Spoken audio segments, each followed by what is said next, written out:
Somebody threw it away. Somebody threw it away. I thought it looked good as a nose cone. Like, holy This dude is putting fucking cookware on his damn rocket. I want you to put your hands together. There goes to the neighborhood. There goes to the neighborhood. And welcome him to the stage. Big round of applause. There goes to the neighborhood. All right, welcome back to the SmokeScreen podcast, episode 33.5.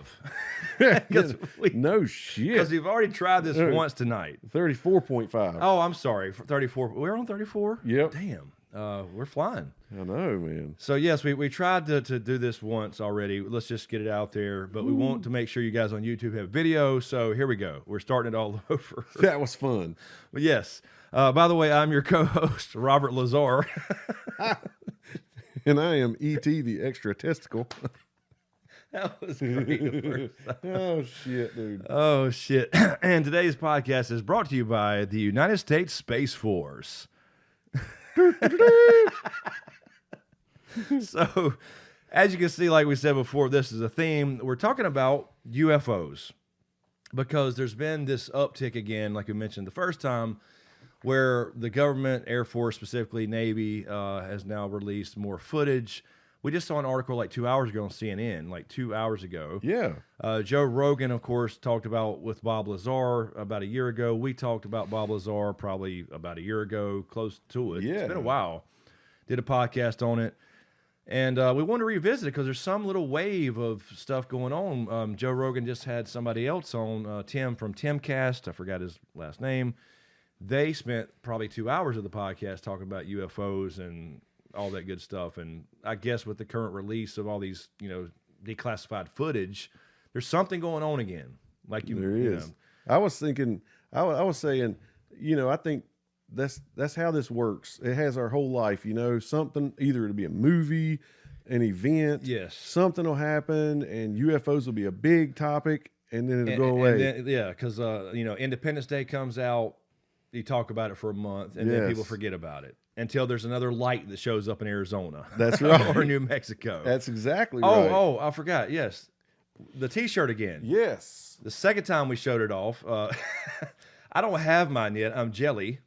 I love this. Ordered them the same day. So we have SmokeScreen podcast T-shirts available now, but mine didn't come yet because of the COVID delays. And I have to say, I did have on a tie-dyed shirt. No, man. For the you person changed. who said you changed. James has changed. That cut me deep, man. Yeah, something's wrong. I was like, damn, I have changed, haven't I? Yeah. They were just all dirty. And That's so all. I wore a tie-dye tonight, and then Chris said, your shirt came in, so boom. Yes. I'm rocking this. He does I have think a it looks tie-dye good. literally laying right over there on his bag. So he changed just to wear it to show it off in the podcast. Yes, man. So anyway, so we mentioned the first time we tried this, we started getting into this again because of the footage, and I mentioned to James last night the Bob Lazar stuff's picking back up again because of all this stuff, I guess. But we mentioned first the old school show that I had recorded, Ancient Aliens, and I'm not talking about the series, the original first Like 2 a hour special. Yeah. It was on Discovery, I believe, that I recorded years ago on the DVR. And it was really, really good because that's always been fascinating to me because it goes into like these ancient civilizations and how they build these, wonders of the world in some cases, and Stonehenge and all these things, pyramids in Egypt. Right. And is there a connection with extraterrestrials? And then, like I said, with Joe Rogan podcast, now they brought up the point, which has been a long-standing thing, that the Bible could be essentially stories of UFOs that's been translated to death over thousands of years. Right. It could be. Speaking of that ancient aliens, there are kind of two things that stand out to me in that. Right. The one that, because when you left that special, once you finally showed it to me, Yeah. you think about that for a couple days. You do. It hits It's the hard. whole ancient astronaut theory. I think that's what they call it. Yeah. The two things that got me the most was when they showed these ancient things that could only be viewed from above. Yes. Those And type of way things. pre-hot air balloon, pre-airplane, Yes. helicopter, all that. Like 4,000 or 5,000, some cases 6,000 years ago or Yeah. more. clearly it was made to be viewed from way high from the sky. Yeah. So because I don't see how. I guess you can these days, but in those days, could somebody walk around and plan some big picture from a ground view? You could, but there's no. But it's not going to be use. Yeah, I don't get it. That's so weird. So like, I mean, I guess maybe you're showing something to the sky gods. True. But why they're sky gods? That's actually a good explanation. But right, why are they? Why in the are they sky? sky gods in the first place? That's right. Because of course. Now, yes, a lot of that can be explained by meteorological stuff, and back then shooting stars that they didn't know what the fuck they were. So there's all kinds of cool, but it's always been really fascinating. That one, there was one more. That one, and then the one I thought about was the other story that was in that special about that remote island during World War II. Yes, and how they created religion about around the planes. Yeah. Yes, and they started burning effigies of planes to get this stuff because so cool. Essentially, the U.S. used this island temporarily, had a runway on it, and they brought in the supplies and gave it to the natives. And then when the war was over and they left, a religion was founded. Yeah, where's all these people coming from the sky and bringing metal us birds? Stuff? Yeah, and so they actually built like planes out of straw and shit, and burn them to the gods to bring the stuff back. That's so crazy to think So about. if that happened just in World War II, I mean, damn, right? You're talking about a long time for stories to change and adapt and religions to be created around this kind of stuff, including possibly the major ones of the world. Exactly. Because nobody wants to admit that. The people who are deep into those religions, they want to take everything kind of literally from the text. Yeah, it's hard to be in a religion and then take a step back and look and realize that people go to a certain location in Europe and march around a black rock that came from the sky. Yeah, I mean, it's just. I mean, let's when you're raised believing this from the moment you can talk. I mean, you learn, mama, dada, Jesus, around here. Yes, yeah. Exactly. So it's really crazy to think about, those people being able, they're so deep to step back. Yeah. And think about it. And that's the thing. Point of view. And they would go, why should I? Really odd thing about culture, too, and the really fascinating thing about different cultures is if you go to India and talk about UFOs, it's just normal. They completely accept it. That's crazy. You know what I mean? But here, now not so much today, but like we were saying, Troll Boy on Ancient Aliens. I just literally wrote hair guy. That's so funny. Because he became a meme. He's one of the guys who, he's in so deep that everything is aliens. And it turns you off when you watch those shows. So when Ancient Aliens, for example, got so big and whatever, and then it became a series, it just got crazy because they started kind of repeating things and reaching further and further to make everything aliens. Right. So, then he became a meme. He was on everything. And, you saw the meme, him going aliens with his fucking hair out to here. One of the first memes, I think. Probably so. And it's been a while. And you can beat something to death. Yes. And you take a good thing and just wear it like a song or, a group that has so many hits, but that guy, like I was telling you before, that guy with the hair, everybody knows who he is. Yes. Spray tan. Spray tan and hair, yes. He, to me, represents something in my mind of, it seems like everybody who's really super duper into UFOs and that kind of thought process, they seem a little off. And just like the Bob Lazar guy, what did you say his name was? Jeremy. Corbin? Yes. Corbin. Jeremy. Yep. He the producer, by the way. Seems a little off to me. Like Bob gets a lot of hate, but I think he brings a lot on him because of his weirdness and because when we did the first podcast and we watched the documentary to talk about it, and then we did some research on the sides and everything, you look back at the documentary, like you mentioned, it's not good. It's about him. It's not about Bob Lazar and his story. It's about him capturing the story of Bob Lazar. Yes. Look what I brought you. Look, exactly. That type of thing. And he, we complained in our first podcast about, first off, having Mickey Rourke. Yeah, you couldn't understand No. anything. No, he's like punch drunk. Or It was something. literally like, Yeah. It's and like you're- putting him through a drunk filter, like Right. people do sometimes. like with the people. whole time he's supposed to be something cool. I mean, his voice is cool if he could speak, if you could understand if him. he could enunciate. Yeah. But yeah, it was just really It's like they weird. raised the Macho Man from the dead. And Oh yeah. I love Macho Man. I do That is too. not a diss No. on Macho Man at all. I love him. Rest in peace. But yeah, so we complained about that. And we complained about Right.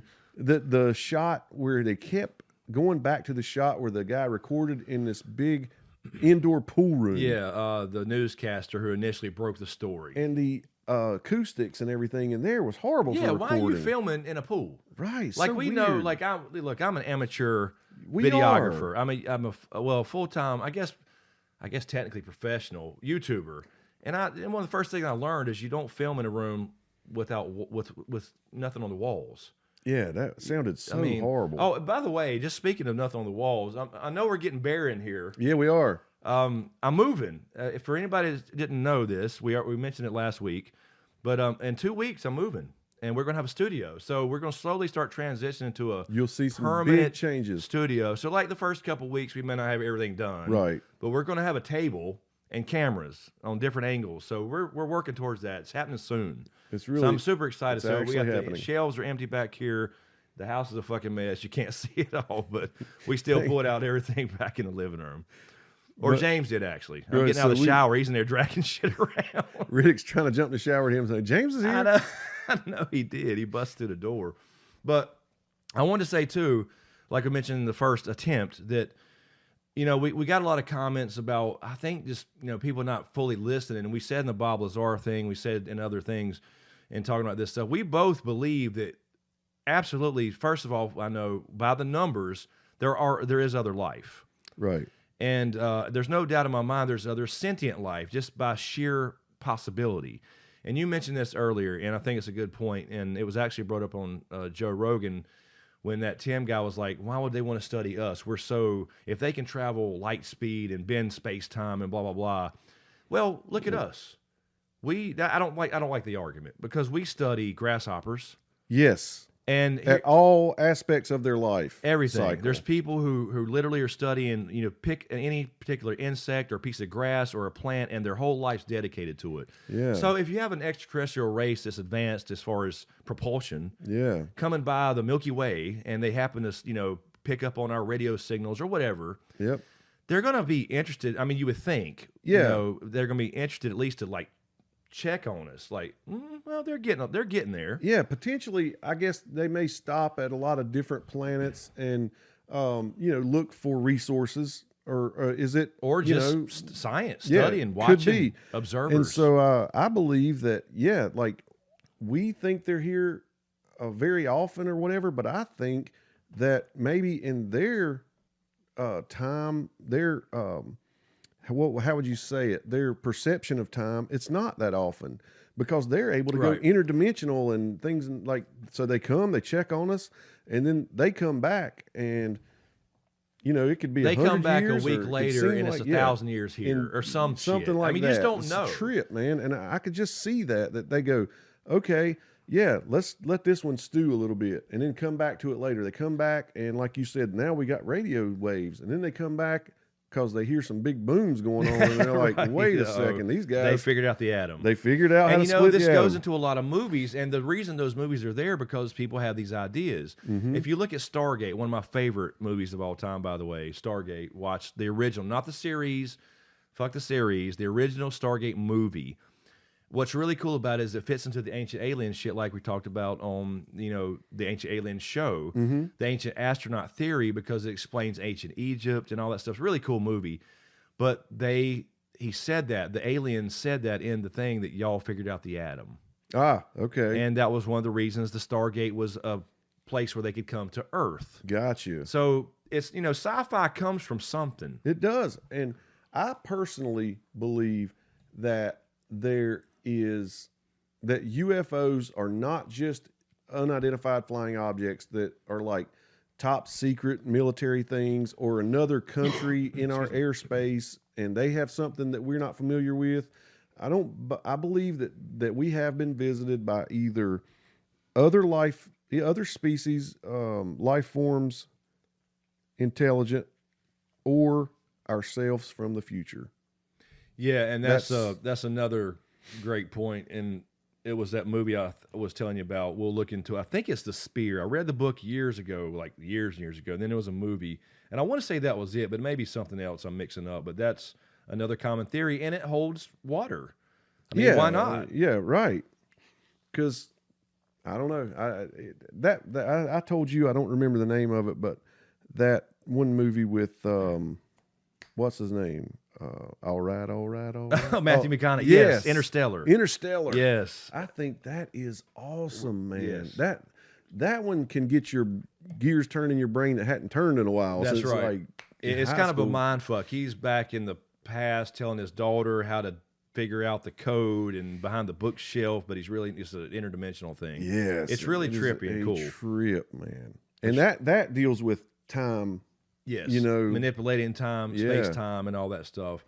So yeah, I mean, but I do think on the other hand, like you just said, you believe there are other, species checking us out, whatever, whether they're observing or taking part in something, or even, like working with us, at Area 51 or some shit. I do think there's also a lot of, regular military secret stuff being tested. We mentioned the Blackbird before. It used to be top secret. Yep. So there's no doubt the government hides things. And that's the great thing about Bob Lazar and those stories is he's the one that brought Area 51 into the public's attention. Right. And then it became a pop culture thing. We did. mentioned Route 66 becoming, UFO highway. And so you got New Mexico, Arizona, all these different test sites.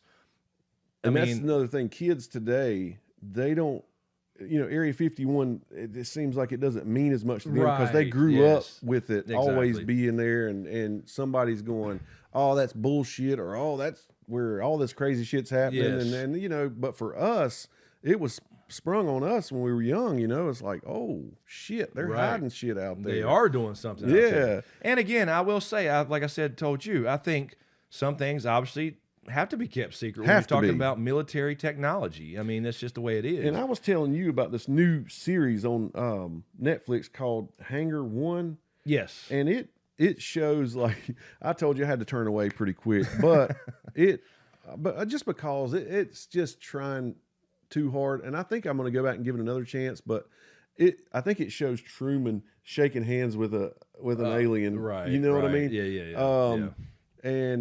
But it tries to go into basically it's saying Truman was the first president to deal with UFO phenomenon. Yeah, I believe he claimed he saw something himself. I believe. There was a clip where he talked about it, and I told you I was worried it could be a deep fake. Yeah, and that's one thing I don't like is these deep fakes. I don't either. You never know what's a real clip of anybody anymore. But right. But yeah, so it talked about how the presidents, they'll talk a good game when they're like Jimmy Carter evidently said, if I get elected, I will tell you everything I find out. And then he's tight-lipped about it. And then he don't say a damn word. So they kind of go into that, like why that happens and how they're promising all this stuff when they're campaigning, and then they don't say anything. Yeah, they get briefed as soon as they get elected. Right? Because that's always a thing, right? Is when every talk show, when a president gets elected and they go on a talk show, that's the first thing they ask them. So this is always in the undercurrent of the culture. It is. So tell me though, tell me about the UFOs. If you were running for president, at some point in the back of your mind, you can't wait to find out about some secrets. Yeah. I mean, that's whether it's UFOs or like the President's Book of Secrets with Nicolas Cage. You can't wait. You want there to be that book, right? You kind of want it to happen. Yeah, and then like you and I've talked before off camera, they probably don't have as much clearance as we think. They probably don't. It's need to know type shit. Yep. We just watched a documentary that ended up being fiction. Yeah. But based off true events, essentially. And this was the Phoenix Tapes was what we watched. There's another one called the Phoenix. This is the Phoenix Tapes 97. Yes, 97. and it was about the lights that everybody, like 10,000 different people reported. Yes. And we watched this little thing before we got started, and you brought it to my attention because you were like, "Is this real?" You think so? Yeah, Because it was a check Blair this Witchy out. thing. It is found footage. A found footage horror. There you go. They took 2 real events that happened at the Right. same time and made a story out of it, like it's some kind of fictionalized Like kind story. of a horror Blair Witch style, cameras in hand. The footage was lost until now. Totally recommend it. And, yeah, if it's you like it's that really kind of stuff, entertaining. they do a good job. It's entertaining, but then there was we were like watching it with the skeptical eye, thinking that's too convenient. Yeah, That's we were too looking for convenient." anything. Because you didn't really know, because you said you had watched it and didn't find a lot on it. Then we watched it and we did end up finding, like, okay, one of the actors was actually a producer or the director or something. But it's interesting stuff because, like, you get into, we mentioned Close Encounters of the Third Kind. Yeah. And all the because in the subculture, I guess you'd call it, the UFO subculture, which used to be considered kind of crazy, or you're crazy if you talk about it. Nowadays, people can say, "I saw something weird," and it's not that big a deal, which is good. I think it's a good thing.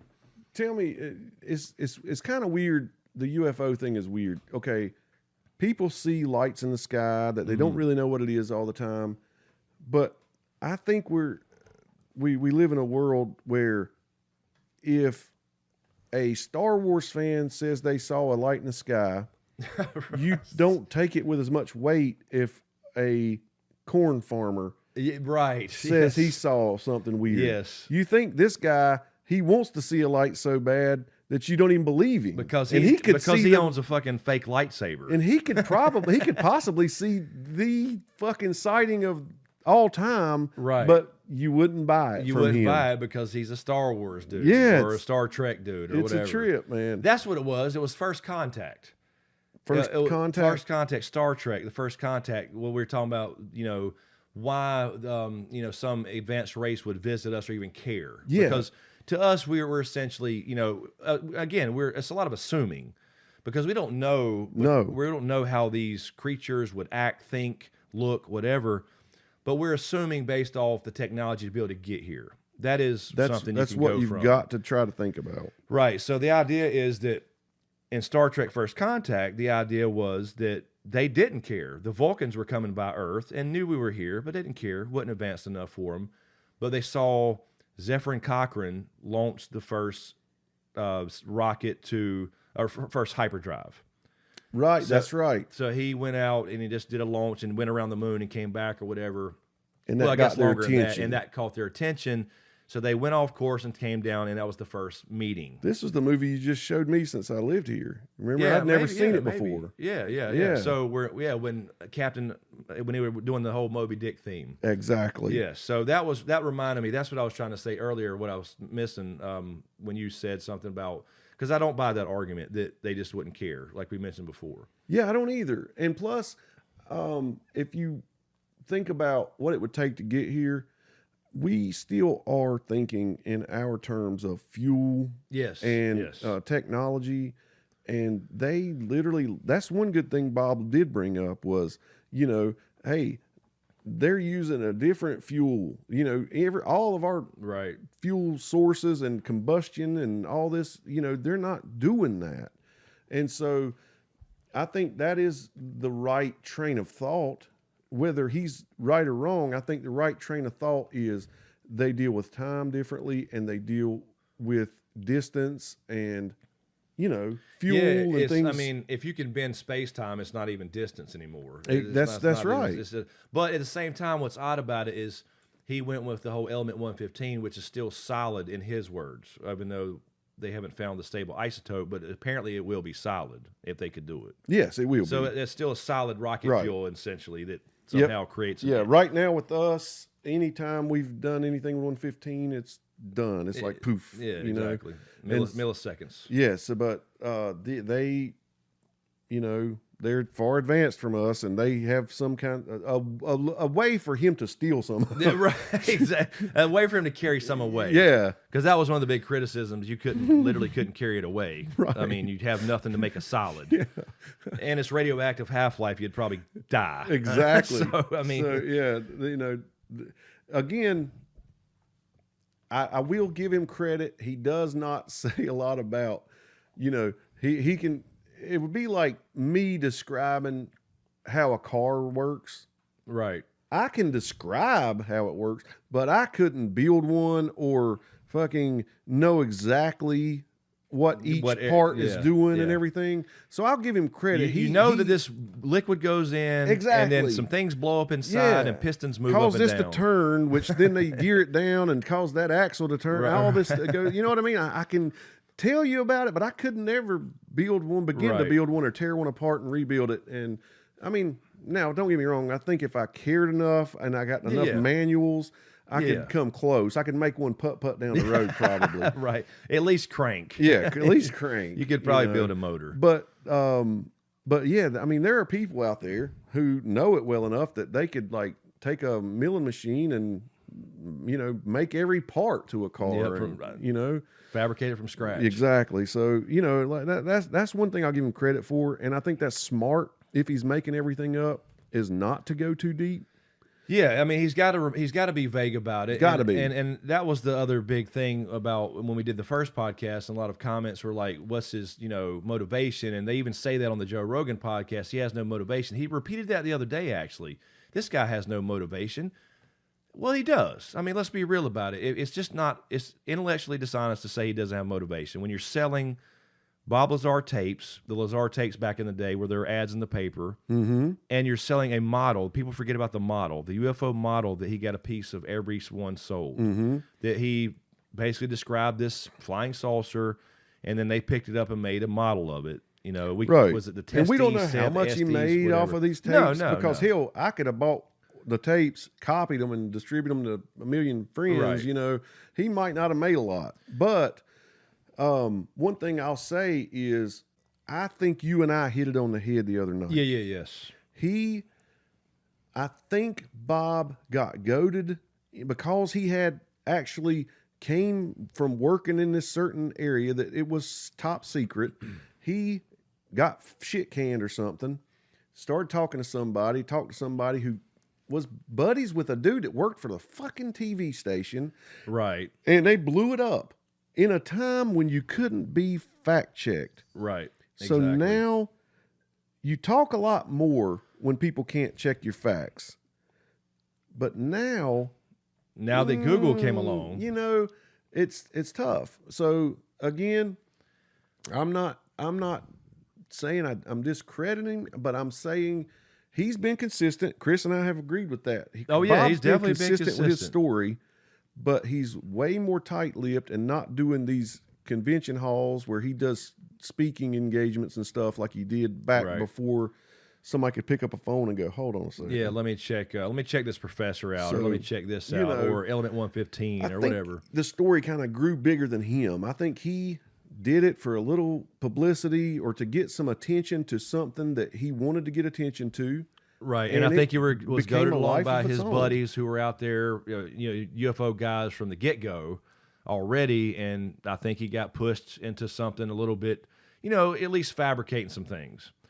Because we know that, yes, he worked at Los Alamos. I was just saying before, and not to get into the whole thing again, but just, yes, he worked there as a contractor, but I think he, like the other guys told on the thing, that he was just a technician as opposed to, a physicist or whatever. And then the guy that, had his house appraised in exchange for some kind of tapes or something, Bob Lazar shows up with a tape measure. He's the one doing appraisals. Why is a physicist doing appraisal? This is all kinds of weird shit like that. But you never know. You never fucking know. And that's the thing. That's, I buy in. This is where me and Chris disagree or come to a little, bump in the road, is I buy more into our government's interference and willingness to cover things up, because I think the government can make him look like a bumbling idiot if they want to by taking away things that just make his fucking story fall apart, and then just sit back and go, okay, deal with that shit. This will wipe out the fucking story right there. You know, it's certainly possible, no doubt about it. I mean, it's certainly possible. I mean, it just because if he would disappear, then everybody's believing his story. Oh, sure, yeah, You know, no doubt. I think if they if send he a would hitman vanish. to him, then his story is everybody's going to believe it 100%. But if you just weaken the fucking foundation, But then when did that story come out? Was it this it was the 80s. 80s, Yeah. early 80s? Yep. Okay. I was just trying to think if that was still at a time when, you know, you mention something to somebody and all of a sudden you do disappear. You know, why not just go that route if you're trying to hide it? Yeah, and that's one thing. If I was him, I wouldn't do Joe Rogan. Yeah, no, I don't think he should have done Joe Rogan. No, Because he got talked into this documentary by It's this the Jeremy dude. guy. Yeah, And it brought us all back to him when Hey. he's basically been working at his little thing selling chemicals. and fine. And I think Jeremy probably heard about those Bob Lazar tapes, watched Right. them, got a hard on, and was like, "Let me go find this guy." Hey, Bob, remember when you were famous before? I'm gonna make you even more famous. Exactly. And he was like, I don't really want to do this. Right, because they're going to be asking questions again. And then, you know, I don't know. He got something from it, you know, and Jeremy talked him into it because he already believed. And then, you know, they made a big deal of things like the hand scanner. Turns out, you know, that was because it's not, and this doesn't fully discredit him by any means, but they made it a big deal in the documentary. Like Yeah. this hand scanner, nobody believed existed that scanned your bones, right, to check in, to go into the lab, right? Turns out it was just in Close Encounters of the Third Kind. I know, but see, that's the weird thing. And they made a big deal like, oh, look, I found one. I know. Oh, I ain't seen one of those since, you know, But since Joe I worked Rogan's sidekick is usually fast on uncovering shit like that. there. Jamie, yes. I don't know why. If it was in Close Encounters of the Third Kind, it's so easy to find a picture of it. It is. Why the fuck is it just out there now? Since the Joe Rogan podcast, people are saying, I mean, it's in the movie. It's been out since, no, but that's what I'm saying. I don't know. Why? Because Jamie is that guy. But the problem, though, is he don't really look stuff up. Well, he does occasionally, but Unless until he's Joe directed to. tells him to, and Joe didn't question Exactly. him on anything. You'll hear Jamie sometimes saying, "Oh, I was over here checking for this." When Joe tells him to look something up, Yes. he'll say, "Well, I was looking for this," but he doesn't like interject it. That's right.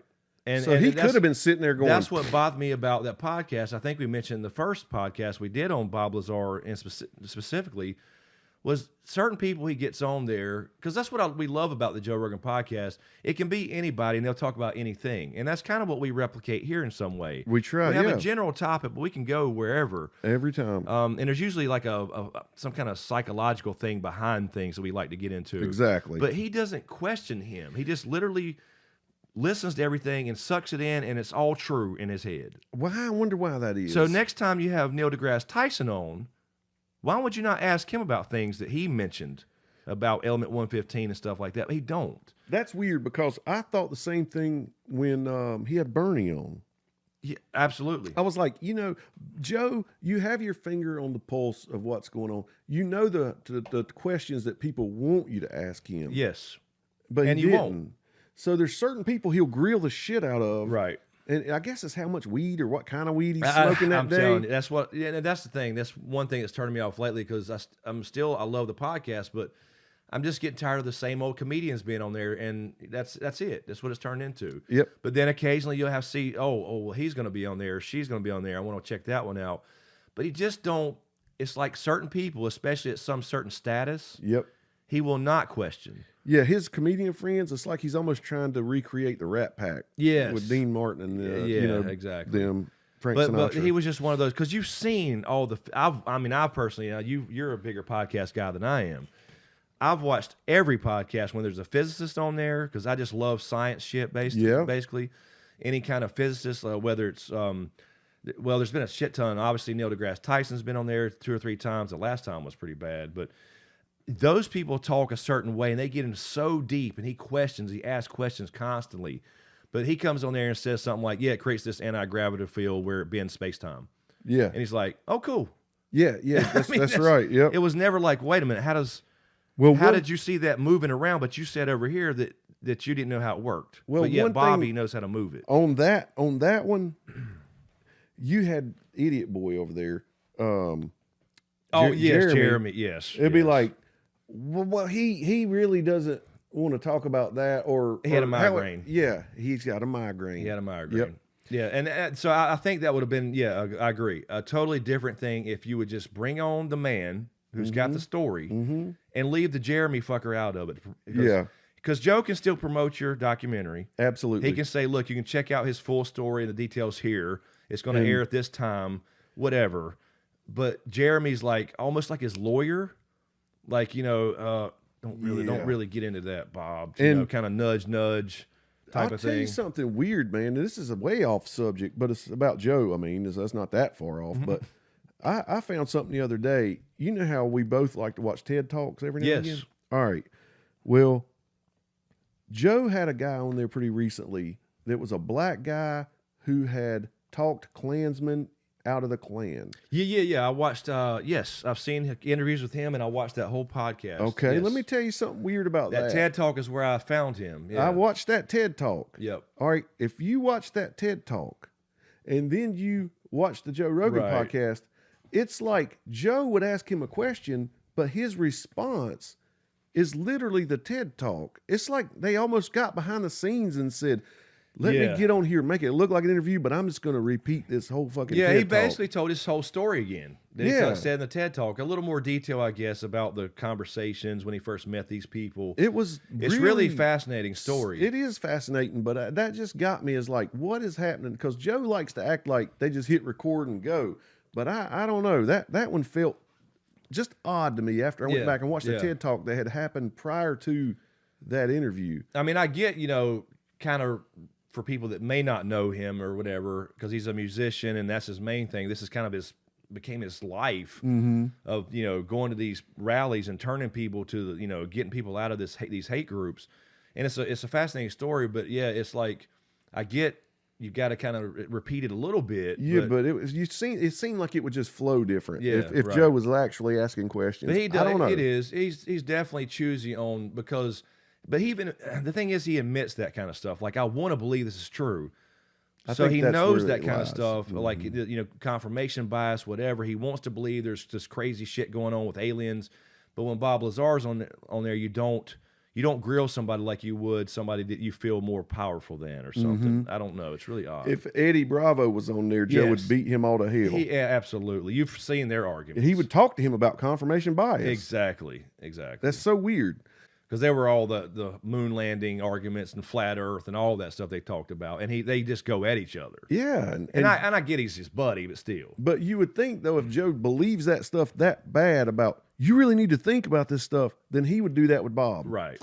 And I just didn't see where he had looked into it any further in this last podcast. We got Cat Hole knocking shit down again. Yeah, let's play air hockey with a pen. I was wanting to ask you, I guess before we turn this into Bob Lazar 2. Oh, yeah. Those, we got off with Joe Rogan and Lazar again, but we just wanted to mention some of those things. Yeah, those videos that the Pentagon released or whatever, those seem to be old. What, they're like 2012, 2014? Yeah, it looks like they're 8, 10 years old or something. What are your initial thoughts on them? They're interesting because I don't know enough about aircraft and how they track things. I know that they're very high up, obviously. I don't know how I know they're like FLIR style cameras that are on this rotating bubble on the bottom of aircraft, so I can see how they go 360 degrees. But I don't know enough about how they track them, but it's like you mentioned. I mean, when you have these pilots that get excited about something, That's what sells it for me. right? If they wouldn't have released the sound, I wouldn't be as excited about them. Yeah, exactly. Because I do think, with all this said about UFOs and potential visiting Earth and all that kind of stuff, I do think most things can be explained, because there are planes that look at weird angles and off in the distance. There are other things. There are actually, like you mentioned, top secret things being tested in those areas, because obviously there's a lot more sightings in Arizona and New Mexico than there are out here. But I think most things can be explained, but that don't mean that they all can. And when you see these pilots, and they're like, what the hell is that? Look at there's a whole squadron of them or whatever he said. Yeah. It's like, well, shit.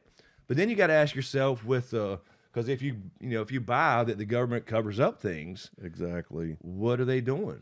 All of a sudden, there's like a turn. Okay, well, you're right. Yeah, there are some things out here, you know. What do you think about this angle? All right. Okay, so I'm assuming that, say, all these pilots are probably briefed, hey, you know, this is what we know the Soviets are working on. Yep. This is what China's doing. Yep. So they might see something and think, okay, that's kind of what they told us about. All right. But do you think our government would ever, like, there's something that's really top secret that they're working on, and just intentionally fly it out, let these pilots see it, and just see, hey, see what they think about it, and not so that at the end of the day they can release the footage of it, but just to get the reaction of the pilots and how. I mean, sure, because you know, you probably they're not worried that they're just going to blast it right away. Oh yeah, You right, know? right. Because they have to get orders to engage Exactly. things. Yes, so exactly. so they can come back right to the base and say, look what we saw, man. I can't wait to get the footage off of that Well, camera. I couldn't see it being much different than, you know, these verified old programs where they tested shit on their own people. That's exactly So the way my mind's working. Yeah. I mean, I think people are a little more moral these days as far as Mm-hmm. actually hurting people, but getting the response from people, sure. Yeah. So Why not? see how they act when they come in. You know, hey, they're gonna come. What in are they and gonna say? Dude, you guys wait till you see this footage. You're not gonna believe Right. it. And the commander there is gonna be like, it is pretty impressive. Yeah, ain't it? exactly. You know? But it's hard to tell too from this footage. Like it's hard to tell because again, I'm not and any military people that, you know, Air Force Yeah, pilots, speak up. Navy pilots. Let us know how this stuff works. I understand the basics of radar and how they track it and all that kind of stuff because I've seen some, you know, some explanation type videos on what this number over here means and Yeah, that's what I would you know, do. stuff yeah. like that. Go But, read that. you know, and I do understand they're at a high altitude, but it's hard to tell when they're just got this, you know, tracker on this object and it looks to be moving past clouds in the background that it's picking up the FLIR or whatever. But it's hard to tell speeds and whatever. And then they tell you, like the one we pulled up before we started this, well, at the end, it looks like it takes off to the left, but did the camera go right? Yeah, that's right. So it's hard to tell because some people say, see, this is, I haven't heard any pilots say this, but people watch that footage and say, see, this is, it's not possible. The physics ain't possible, but we're not hearing that from them yet. Like, what speed are they actually going? The pilot Joe had, he did talk in those kind of terms. He did say, this is not anything. He did. He was the only one, like you said, you're trying to find somebody that you can get behind that's reasonable and been there and whatever and really believe as opposed to kind of some flaky story. Yeah. So, and he seems pretty damn sure. Yeah, that it's not man-made. He's like, there's nothing that I know of that. Yeah, and I've been doing this a long time. And if you were in that thing, I think his point to that was you would die. Right, your body, those G-forces and stuff, man. I don't know. Some of those stories they take you back to when you're a kid and say an adult would tell you like a ghost story. Yeah. And now you hear this pilot talking about this stuff. It kind of hits you as an adult in those same places. Like, you couldn't do this. There's no way, but there's this video, you know, that shows. But there's, you know, the other side of that is there's things he don't know. Yeah, that's right. I mean, and he's telling you things like the one that would like appear 200 miles away or something in a second. I mean, it's like, and that was, what was his name? He was on a full podcast. Commander Schrager or something like that. Something like that. I can't remember his name. Yeah, that would be a good podcast to check out for anybody interested to see these actual because you can see the footage, but without the context. It's just like a little story. Yeah, they call them like Tic Tac and stuff in that podcast. Yeah, the way they were shaped. They were like Tic Tac videos. And he saw something under the water, I believe, in a yes, different that's area. another weird one too. Yeah, so I mean, and you know, looking back when I got interested in Roswell and all that kind of stuff, there's all kinds of pilot stories that's been out for decades, but nothing like this where you see it. Are there big leaps between countries, you think?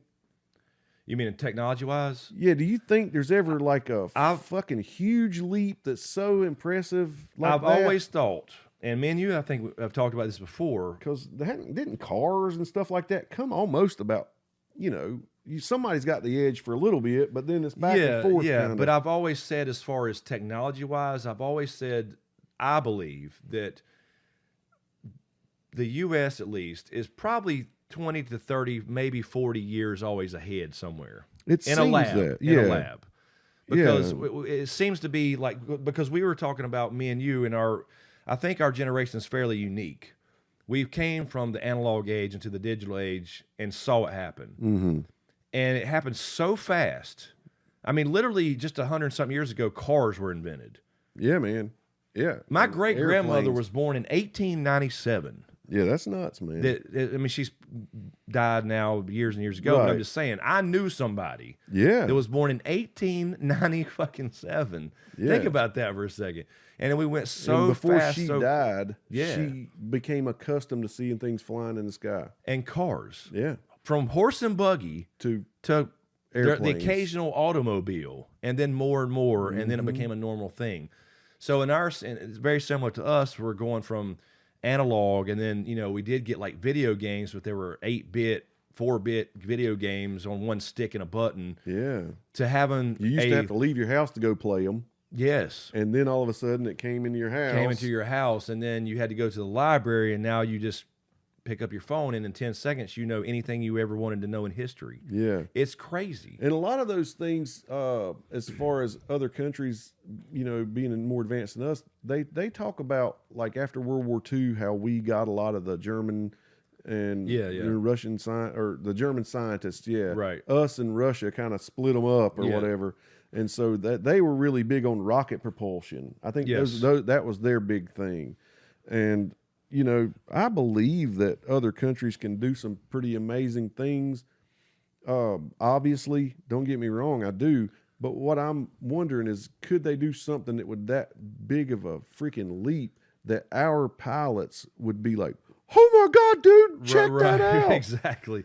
I mean, it's certainly possible, but then again, it's like there's so many different departments and whatever of all the different military branches that these group of Navy pilots may have no clue how far ahead they are over here in this Air Force secret facility. Absolutely. So it's, who knows? And that is another thing that the Lazar thing talked about, was everything's compartmentalized. Yes. And I do buy into that, obviously, holding up knowledge from other places. Yeah, need to know. Yeah. And only sharing what Because, you need. Honestly, one person, if they knew so much, what would the Soviets pay them? Exactly. That's exactly why it's compartmentalized. I mean, dude, one person. I mean, who there's a reason. got tempted. There's a reason that espionage and industrial espionage and basically spies, as far as countries go, exist. They have to keep up with each other because you have to kind of keep you got to keep the edge. Got to. And and it sounds horrible and all that stuff, but unfortunately, it's necessary. Man, yeah, it is. Walk softly, carry a big stick. So I could totally see, like, a Navy pilot seeing something that the Air Force is working on, or whatever, vice versa. Space Force, our sponsor. That's that's right. We don't know what Space Force Check might out be rolling out. spaceforce.com. Get a T-shirt. Space Force might be rolling out some impressive stuff. That's right. That's right. You saw Trump. He didn't act too impressed. I mean, he was like, yeah. Well, he did say he had a meeting about it. Yeah, that's he what said I'm he had a saying. quick meeting about it. I don't really believe it, but we'll see. Yeah. Because he did say our pilots would know, and they're seeing some things. Yep. And he probably knows, they're just seeing our Space Force shit. Yeah, Wait till I unveil this. Yeah, because you think about look, you have SpaceX, Elon Musk, and all these things, and they got rockets that land themselves. They don't use them up like the old rockets that fell into the sea, one-time use. They cost $1 billion, and they just burn them up and it's gone. And now these fuckers can land themselves, but of course they screw up all the time because they're still trying to figure it out. Yeah.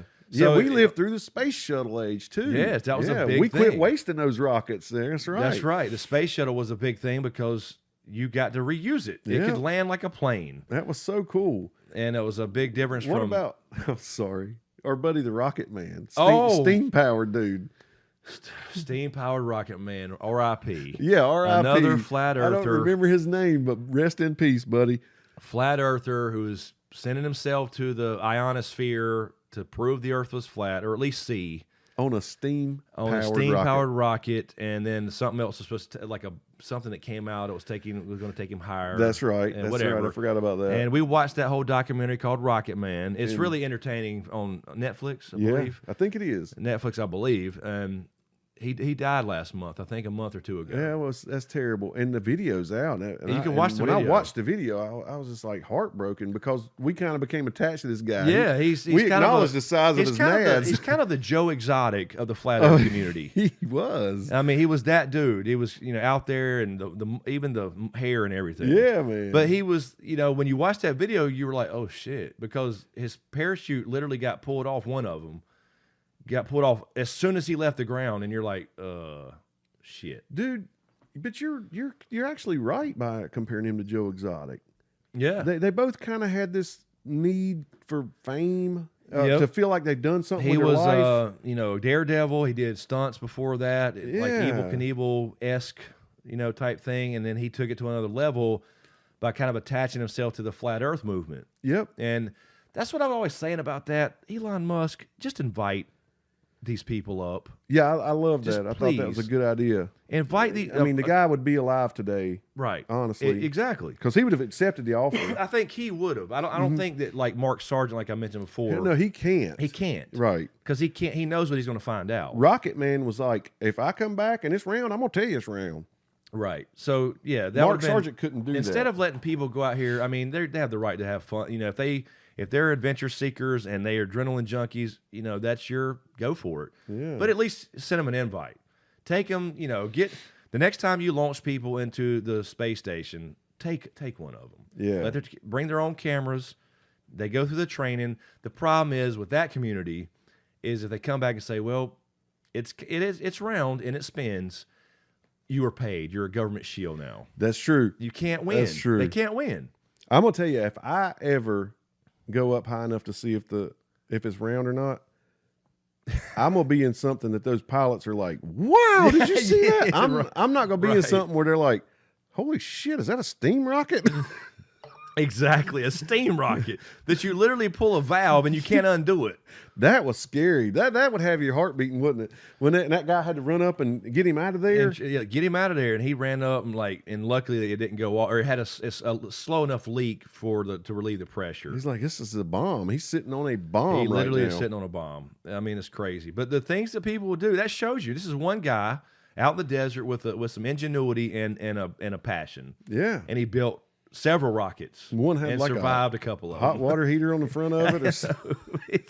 I don't know what that He is. did. He had a used hot water It's heater. something. He used it to shape the cone of the nose or something. I don't know what this is. This was some kind of pot. Somebody threw it away. Somebody threw it away. I thought it looked good as a nose cone. Yeah. Like, And he- holy This dude just putting fucking cookware on his damn rocket. I respect that though. I do. I swear I do. respect it because the dude had a belief or at least a doubt of something about what science is telling him. That's and he why went up we like himself to find out. He was determined. As opposed to going to YouTube videos and going, oh, well, yeah, I'll join this group. That's right. You know what I mean? So I respect it. You damn right, man. And he said it multiple times. His buddy now was a little kooky than him. Yeah. But definitely. but he said it multiple times. I will tell the truth. Whatever it is, I'm gonna tell the truth. Yeah, and I don't know he knew. He like you said, he just attached himself to something. Yes. Because that was a way to get. Because he kind of repeated, he did say he believed it, but you don't really know. Maybe he did, but he just kind of repeated some of the same talking points about That's stuff wrong. that this already been shown to be complete bullshit. But anyway, that's a whole different topic. And the last thing I'm gonna hit you with. Well, let me ask you this: Ask me. Have you ever seen? Back to UFOs. Have you ever seen a UFO in the sense of Damn, that's a good question. something that you didn't know what it was? All right, I know that's not a plane, or at least it don't look like a plane. Dude, I know in the course of my life, I have seen probably hundreds of lights that at first, Yes, there's always there you go. yeah, I'm like, is this going to be the time? Yes. That I don't find out what this is? I've had those. And 99.9% of them end up being, oh, I just needed to get to this angle. Or Exactly. wait for it to get to that angle. Because we have an airport near here, 30 miles down the road.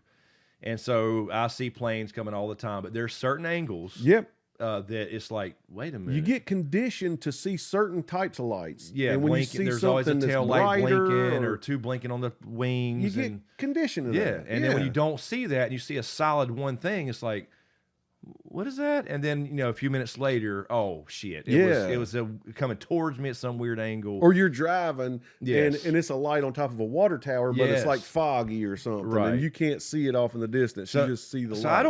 I don't think I've ever seen anything myself that I would consider a UFO. Like you said, at first it was a UFO until I did identify Mm-hmm. it. Technically, I did see the space station several times. I think that's really cool, and it's really odd. I've only seen it once. Even though you know what it is, because you can go look up the times and Yep. see it, it still looks like a star moving really fast, no blinking. I know. That's the only time I've seen it was the naked eye and one Yep. time, and that sucks. I think I've seen it probably 2 or 3 times here, because out here there's no street lights, so it's dark. You can look up at night if it's not cloudy and see everything. So I've seen it a couple times, and you know, but you know what that is. So You're about to be in a darker place for a while. damn right, I am. We're gonna have some pretty stars. Dang out right. there. I didn't even think about Because you know, that. out here you can see the fallen stars all the time, or the shooting stars, whatever you want to call them, the Yeah. meteorites.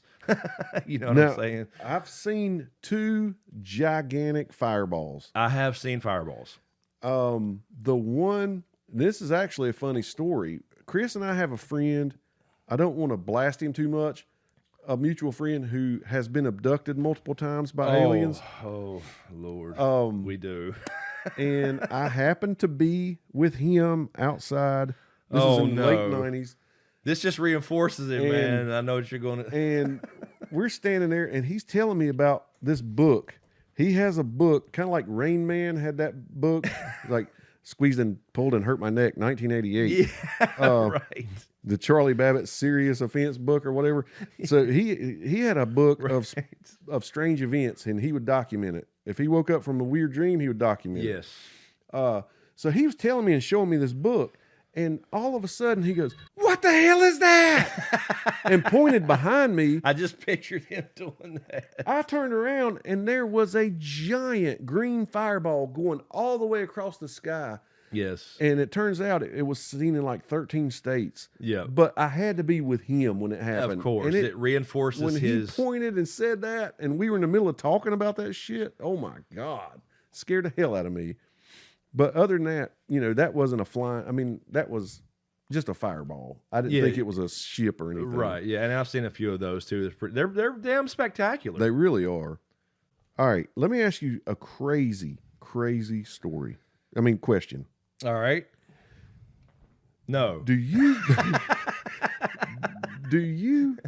let's say there was some way that your life could be on the line. All right. Gun to your head scenario. All right. Okay. Do you believe 100% of the moon landing shit? 100%. Like, am I at? Because you know how people say, like my dad, he don't even think we ever been. He think, you know, I don't believe it was faked. Right. But you know, there's certainly some questionable stuff. But the more when you actually look into it and whatever, and especially with those, there was a recent thing that I think I showed you where they were able to finally recreate that photo that they had issues with the shadows. No, I don't but with remember the software this. that actually had particles. I forgot the name. I wish I knew the name of that software. But yeah, I mean, I'm 99.9% that's all fine, true. I don't see. I mean, I get there was a race, and I do believe there was probably. I mean, I'm not sure if Russia ever went. I'm sure they did later, but I don't think. After Supposedly, looking they've into still never landed there. Oh, was it China? China did, Yeah, but okay. Unmanned. Right, because they sent a dog. Is that what it was? something. Yeah, I think they did Yeah, send a they dog. sent a dog or something. But yeah, they did not. They've no other humans yeah. have been on. But the yeah, surface. after looking into that, that was a thing for years, right? You know, it's kind of like the Kennedy assassination. I've looked into that so much. I believe almost 100% that that's all true. I really do. Because when it's kind of like the flat Earth thing. You'll see a couple things online. It's like, oh, that's interesting. But then when you really look into them and get in and hear the scientific explanation for it, oh, okay, that makes sense. Okay, and I do believe that we've been. Yeah. All right, but here's my thing is we're now and Elon Musk was back on Joe again. Yeah, I didn't And watch this one yet. He talked about Mars again. Right. And my thing is, why have we not been doing more test runs to the moon to test some of this stuff for when something lands on Mars? I know we've got the Mars rover. Maybe people will be like, well, why would you even waste your time? But I mean, for the living quarters and all that stuff that you saw in that movie, The Martian, it seemed like you could have a guy up there in a greenhouse trying to grow tomatoes and stuff on the moon. Right. And it's safer. You know what I mean? Well, I think, I don't know that that's not part of the plan, though. I know they're wanting to go like 7 years, or maybe it's 5 now. It's been a while. But I don't know that they don't have plans to stop by there again and test some of those things out, as far as like, because this is a one-way trip. I know, right? that's right. That's why I'm saying test runs there would be. Now, personally, I don't think they'll ever make it, not because of technology, Me either. but because of you're in a spaceship for 7 years. I know, dude. I think you would go crazy. I can't not. I mean, the only closest thing would be people on the space station and people who have lived in submarines that have been submerged for a long time. I think the space station is 6 months. Yeah, it's not. There might be a year. They've had people who have broke a year. Yes, but very few. Very few. And there's a reason for that. Yeah, they talk about the bones density and stuff. All that stuff, and as far as just exercise and physical health, because of no gravity. But I don't care how many LCD screens you got up with beaches and sunshine. Amen. That might work for a week, or maybe even a month, or a while. Right. But that's not real when you can't feel the wind in your hair and smell the flowers and walk through a field and put your feet on the ground. They're going to kill each other. They might have to do like a suspended animation thing. You might have to sleep for 7 years. You really might have to. Exactly. There's a reason that's in sci-fi. I agree. Because people think about that kind of thing. They would, and you would go nuts. Absolutely. I think you would absolutely go nuts in a spinning tube for 7 years. And the guy who didn't go nuts at all, never had any freakouts, I wouldn't trust him once we got there. Absolutely not. He's fucking crazy. That's you damn right. He's already He's over there up. whittling shit. Yeah. Well, I don't know what y'all complaining about. This is great. Yeah. I don't know. Screw Maybe you, somebody's mentally tough enough, but I don't see it, man. I think I would never do. I mean, it sounds great in some ways, but other ways it's like, nah, I think I'll stick to Earth. So there's the moon, right? You could test this. You could have somebody on the moon for 5 years. Sure, and they can get them home fairly quickly. If something happened, we could have somebody up there, at least a chance. Yeah, because, I mean, think about it. Our phones have as much technology as the whole system that sent people to the moon. That's the one thing that people think, well, it's not possible. Why not? Right. That's true. I see what you're saying. That would be one of their arguments. That's a big argument. One of the big ones, too, is they talk about... We got a phone, don't we? They lower them down in something the size of a washing machine. Yeah. Right. Dock back up and all that shit made out of aluminum foil. I mean, it's crazy that we pulled it off in the late 60s. Yeah, it is. 70s. It is. But when you look into, because, I mean, believe me, I get it. I get some of the things look odd. And, why ain't there no stars in the sky? Right. Come on, man. Physics and science explains all that stuff. I mean, just that's like the literally flat Earth saying stuff. that Neil Armstrong is a poser. Yes. That he is just a cartoon. Right. He's a hero, dude. And believe me, I'm the skeptic. I am, this. Yeah, you are People skeptical. that watch this podcast know I am the skeptic. I mean, I'm first to question things and look through a sign, just kind of a logical. I try to be as logically consistent as possible on things and whatever. And I believe it because I've seen enough. Because I have looked into it. I try to be fair about all this stuff we talk about and look at both sides. And like you said earlier, you got to wear the hat of the prosecutor and the defense. I mean, that's what I try to do. You have to. But with all that said, I do believe after going through that for many years that we actually went to the moon, and I think it's damn cool. Yeah, I mean, come, and that's another thing. People say, "Well, why ain't we going back?" Well, it's a rock, right? We kind of got what we needed, but like you said, I mean, it would be a good testing ground. Yeah, or even build. They could go up there and build a hell of a telescope up there. Yeah, shit like that. And who's to say they won't? And the other thing too is I don't know exactly how the private sector, like SpaceX, works versus the federal government. That's true. You know what I mean? Yeah, people might have an issue. And think about like the Antarctic Treaty. We can't do anything there, and it's on our planet. That's a trip, dude. You're right. So that's for science only for all countries. And other which is things a on big our flat planet. Earth argument, by the way. There's probably old, curmudgeon-y people like my dad back in the day that was going, ain't no way they climb Mount Everest. That's exactly. That's not possible. That's not. They can't That's breathe right. up there. That's right. So there's always going to be those people. Right, because the same argument about, well, I mean, look, we have your phone's more powerful than the computers and stuff they use to do all that. Well, we have a phone. Yeah, that's right. We got it shrunk down to size. But here's what you did have: math. Math. That's dude. it. Math. That's what you had. And that huge team that they had. Math. I mean, you throw all these dudes there, checking and double checking the other dude's math. That's right. It's possible. Absolutely. And it's not. They're just. It's not. It kind of like the Lazar thing. What's there to gain by faking it all? Supremacy over the Russians because they're trying Just to go. to say you did it first. Yeah.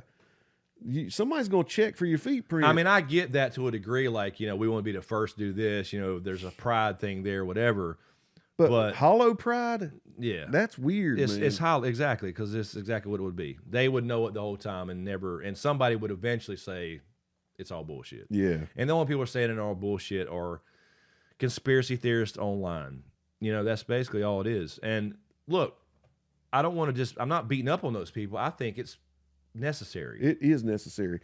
And I heard a term while I was looking at some more Bob Lazar things, conspiracy shaming. Is a new real thing. You can't think that people conspired to do anything anymore without people calling you a nut. Right. No, I don't agree with that at all. No. It doesn't matter what my opinion is personally about Bob Lazar and his story. Right. There needs to be, I fully support people out there questioning things. Because we're all skeptical in that way. Yeah. And that's a good thing. I agree. And you should always be wary of your government. That's what we're all about here. You in can't a republic. believe every kook that comes out and says they saw something. I mean, Right. honestly, you have to, let me listen here, Yep. and take this in. That comes with age, man. Absolutely. If you're 20-something, trust me, when I was 20-something, I got excited about all this stuff too. But you get let down enough, Right. when somebody starts spouting out some stuff that sounds hard to believe, you start thinking it might. Yeah. There's a reason. Yeah. So not that we're saying everything's horse shit or bullshit. It's No, just no, that no. we've been let down a lot. Right. There's There's been a lot of conspiracy theories, and moon landing is a big one that you mentioned. yeah. And like I said, I totally get it. It's like we were talking about the flat Earth stuff years ago, and we talked about it off podcast. I don't believe that are all crazy people. There's smart people that are in that community, and because there are things, but it's that confirmation bias, that bubble you're in, and you don't want to really know. You don't really want to know, and it's hard. Yeah, no. It's hard if you have an opinion formed in your mind to really open up and listen to the other side of anything. Yeah, because me personally, I don't want to believe some of these conspiracies that are out there because by believing in them, and let me talk about just real quick, the Kennedy assassination Right. and 9/11, okay? Those are two big ones in our lifetime. If you buy into these, you are thinking the absolute worst about our country. Okay? Then that's not a reason not to buy into it. Right. Because it could be bad. But I'm just saying, it's hard to want that to be true because it's, I think we have a fantastic country, and I will say I have questions about both of those incidents. I don't think it's really far-fetched. I don't think it's something crazy. I'm just saying, if I would say, I don't think Oswald acted alone, I'm not saying the CIA killed him. I'm not saying I know who did kill him. I'm not saying I know who the other shooter was. I'm just saying from all the times I've looked at it, I kind of think there was more than him involved. Yep. He could have been a lone shooter, but he was not the only one in on the plan. All right, 9/11, all I can say is, yes, Building 7 falls funny. And from just desk fires it falls and stuff. perfect's the problem. Right. I'm not saying we flew the planes in there, and Or fired missiles. I'm not saying. All I'm saying is there's something that if somebody else does want to dig into it, I'm not going to beat them up for it because it does look weird. Yeah, yeah, and that's the great thing about these long form style conversations and podcasts. And the other side of that is people will hear one thing before they go any further, they start typing. Yeah, I agree. But yeah, I mean, it's the whole point of it is to have the conversation and see both sides of it, because when you say, like just using your example, you just said there's something fishy about the way Building 7 fell. Somebody's already typing. I know. It does not equal. No, It that's does not equal that the U.S. government destroyed the buildings and killed 4,000 people almost. That's right. That does not equal that. There's some translator I know. in people's heads, and they hear, well, I think this is fishy, or I don't believe in this, and it automatically translates into something else. Yeah. I mean, if you really want to dig into my brain and his brain and know what we really think about these things, I don't think we're afraid to put out a podcast on it. No. Just put in the comments or whatever, but I could go deeper, but I just don't think this is the podcast for it. But I just think that those things are weird, and I'm glad there are conspiracy nuts who really devote their lives to it. Sometimes they become... Yeah, you kind of caught up in their own bubble. Agreed. But yeah, I think it's necessary. I mean, it keeps things in check. It keeps, because you have at least a knowledge of something, or potential knowledge of something floating around enough online now, and it helps us check our government. Agreed. Right? And the government's made up of a bunch of fucking flawed people in a bunch of different departments. That's right. Not really working well together. No, that's I couldn't say it any better. That's just the bottom line. Any So that's why better. we have a representative republic as opposed to a fucking democracy. And dude, honestly, I like to think that the best in humans, but there's some evil damn humans. There are. And crooked damn humans. And they all have agendas. And so that's another thing about getting older. Yes. You do not believe everything you hear from the news, the government, or everything. Absolutely. It doesn't mean you go against it. I'm just saying you take it for what exactly it's worth, face value. Right. And Exactly. then do your own research. Exactly. That's it. Well said. I mean, that's the thing with all this stuff, the UFO stuff, the Bob, they all say the same thing. The flat earth people, do your own research. Yes. But you do it and you have a different then if outcome. if you're what you come up with don't fit their narrative, you're gonna get crucified. Exactly. That's exactly what happens. Yeah. Anyway, so yeah, we're at an hour and a half. That's fine though. Good discussion. I enjoyed it, and let us know, man. Let us know in the comments on YouTube. Yeah. UFO stories. Have you seen something odd that Please. you were fairly positive it wasn't some kind of known craft or airplane? I'm curious to hear about that. And if any military people are out there, as far as pilots or whatever that uses this type of radar, let us know. Yeah. How that kind of works, and how do you know this? I know there's like probably a speed or knots or whatever on the thing, but you know what I mean? Because it's hard to tell when something takes off really fast to the left, and then or the camera's turning really fast to the right. Right. How can you Or up and tell? down. How can you tell the difference? Yes. Because you're right. Either the camera turn or the plane turn to the Yes. right. You never know. Because there's been so many hoaxes, because that's the other thing. Hoaxes make everything worse. Shit, I know. We didn't even talk, We talk about hoaxes. hoaxes because that's what throws a wrench in all the real stories. If they're, People assuming they're walking so. around the woods with big wooden feet on, leaving doing footprints. That, and then crop circles have been obviously Yes. proven. It looked like, it's so perfect and symmetrical, and no, it's a guy out there with a fucking board and a rope. Yes, and trust me when I tell you, the people that sold all those books back in the day Oh. were pissed when somebody showed on video how to make a crop circle. Exactly, because I mean that made the conspiracies make a lot of money. They do. And but there's also a lot of good entertainment value in the documentaries and all Agreed. that stuff too. So yeah, even though It's an industry. it is an industry, and I totally recommend you go watch the Phoenix Tapes '97.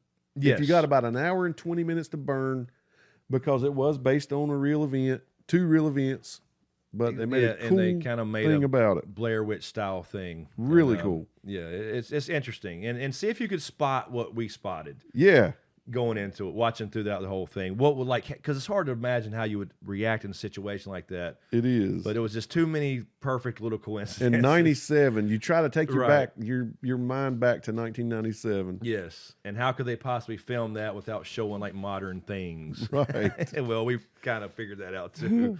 Anyway, yeah, let us know what you think. I'll leave the link for everything that we talked about as far as that thing that I don't have in the description below on YouTube. If you listen to this on Spotify, Podbean, SoundCloud, Google Play, or iTunes, damn, look, I'm getting different orders now. Leave us a rating if you like these podcasts, Dude. these long-form discussions. We really enjoy them. And also... I'm sorry. Oh, no, go you ahead. won't forget that, but I just got myself excited talking about making the Bigfoot footprints. And we need to do a Bigfoot. We need to at least table that. Yeah. I'm always down for the Bigfoot stuff because it's interesting. Because I've watched a couple new documentaries on that Okay, too. yeah, I'm always down for. There's always good room for an old-fashioned Bigfoot discussion. I agree. It's interesting. All right, cool. Anyway, yeah, on those other platforms, if you're not watching this on YouTube, leave us a rating. We'd really appreciate it. So I think we'll wrap it up and let it fade to black.